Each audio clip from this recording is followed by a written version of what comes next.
Tunet på Hamos, en nyfin bil, en BMW, en svart X3.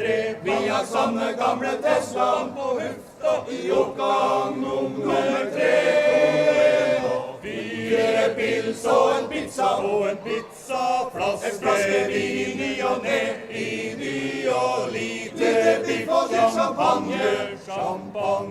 Men hva gjør nå det? Hva gjør det?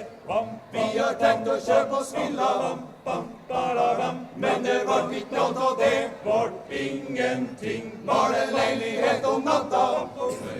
For 2 år nå har vi 3 blitt. 4 pils og en pizza, flaske vin i og ned, i ny og lite biff og til champagne. Men hva gjør nå det? Hva gjør det? I fjor dro vi opp til Svartsjø. Det var en herlig ferie det på Svartsjø. Begge ungene brun og pappa. Brun og god hang med. 4 pils og en pizza, flaske vin i og ned, i ny og lite biff og dyr champagne.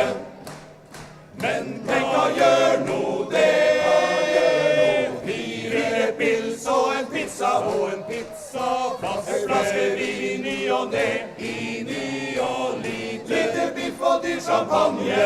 Men hva gjør nå det?